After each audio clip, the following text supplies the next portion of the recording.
Il n'y a pas de cacophonie au sein du parti Lumumbisi unifié Palou. Antoine Gizenga est formel. C'est lui le géniteur de la décision du 8 novembre courant qui établit Willy Makiashi comme secrétaire général et porte-parole du parti.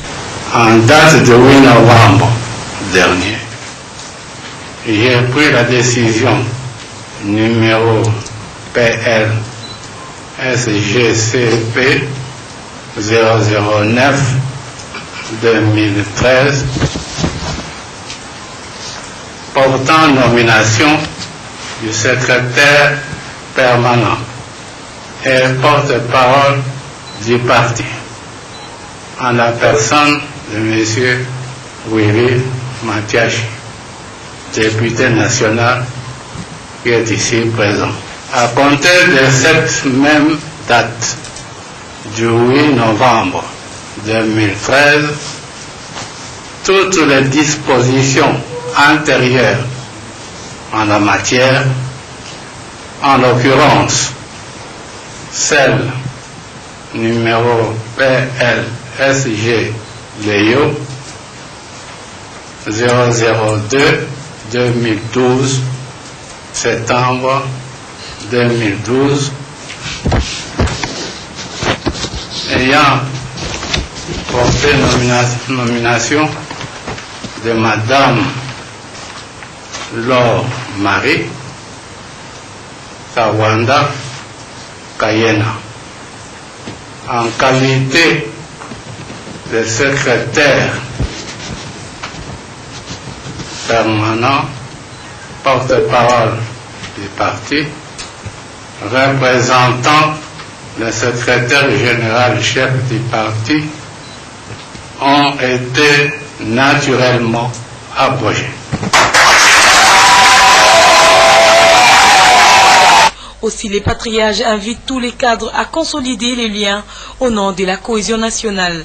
L'essence de notre comportement, surtout en et des autres organes du parti, les mandataires, ainsi que tous les autres cadres militantes et militants, doivent se mettre au travail dans un réel esprit de la camaraderie et le nationalisme. Voilà qui vient dissiper les malentendus qui a failli s'aimer un désordre aux nationalistes de gauche.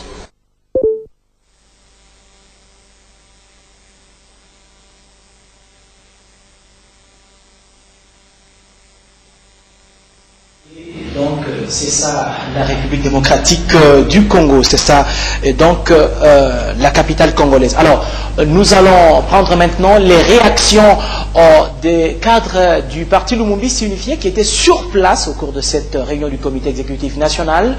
C'était la satisfaction totale de ces cadres du parti qui ont salué toutes ces précisions apportées par le secrétaire général, chef du parti. Ils sont au micro de Freddy Chioyo.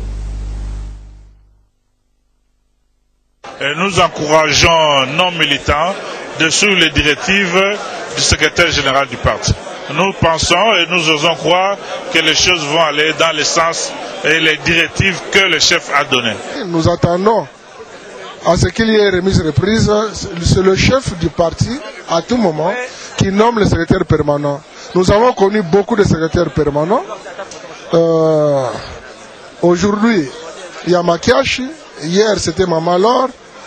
Avant, c'était Mayobo. Bien avant, c'était Mpangu. Et encore, il y a Mayele. Il y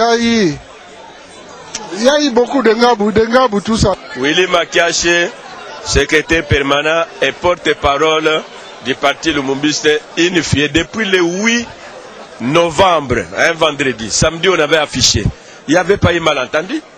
Il doit être, mais il est dixième secrétaire permanent du Palou, 10e dans l'histoire.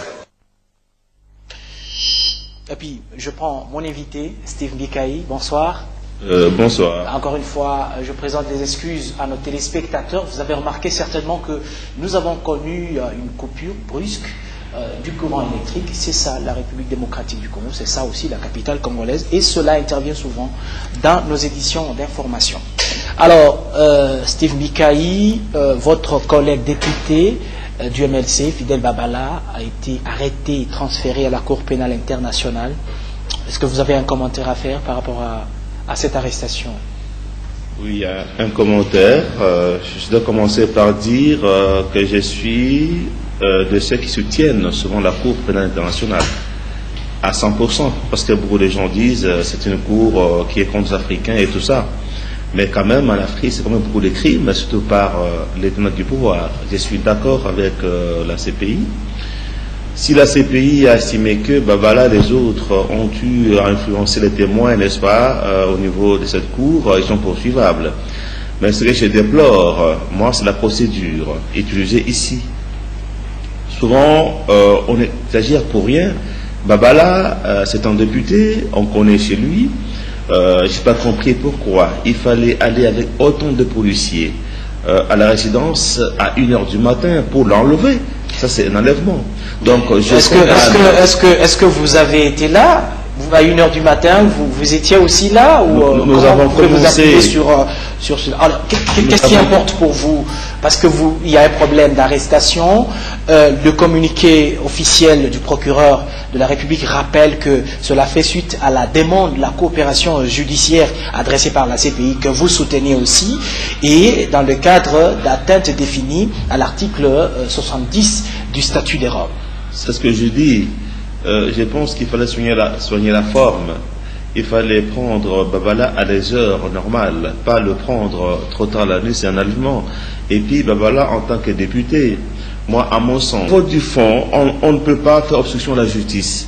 Si la Cour pénale internationale a estimé que M. Babala et les autres ont eu à commettre des infractions, n'est-ce pas, c'est tout à fait logique qu'ils puissent être poursuivis. Mais parce qu'on ne peut pas interférer sur la démarche judiciaire. Mais c'est cette même justice qui l'a arrêté. Ici, je ne condamne pas la justice. Je condamne le système ici de 2 poids 2 mesures. Il aurait été normal que Tangada fût aussi livré de la même façon.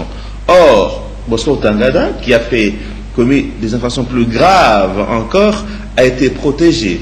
Mais Babala a été livré trop facilement. Vous l'avez dit. Mais quant à la CPI, eh ben, je la soutiens. Vous soutenez la Cour pénale internationale. Voilà. Steve Bikayi, je vous garde encore, je rappelle